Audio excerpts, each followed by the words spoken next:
Vay anasını be. Burhan Altıntop, kesinlikle sen bunu hak ediyorsun.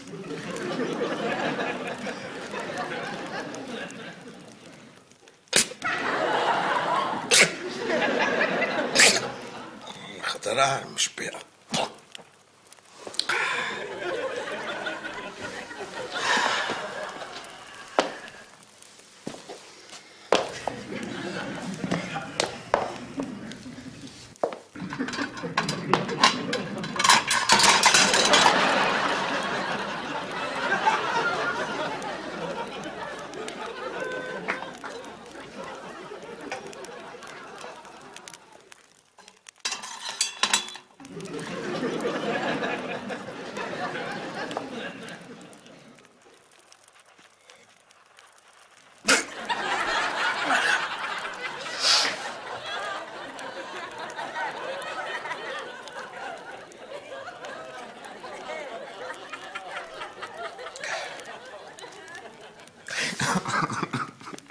Olur mu ki?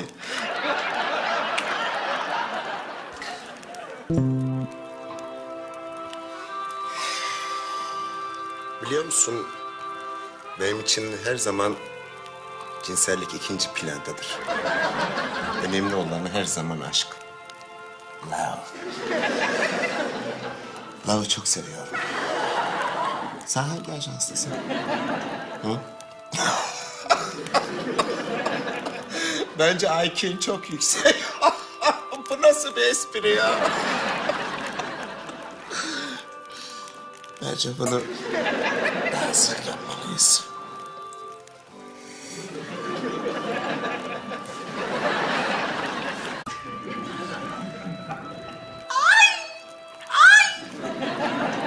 Burhan Bey, bu ne hal böyle? Siz ne yapıyorsunuz? Uyandınız mı?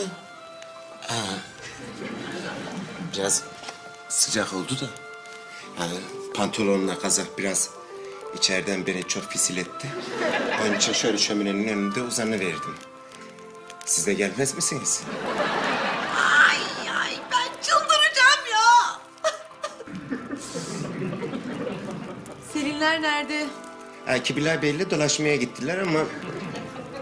...bir iki saate kadar döneceklerini pek zannetmiyorum. Yani...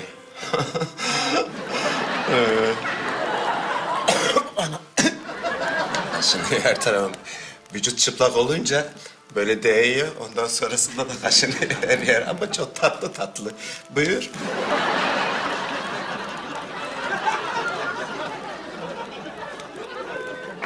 Burhan Bey, siz kaç kadeh konyak içtiniz?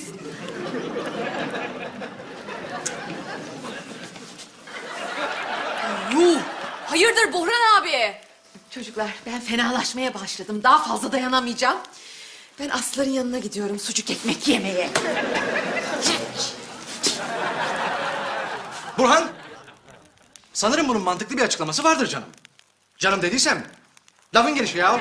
Olmaz mı ki Bilal Bey? Var tabii ki. Nedir? Şimdi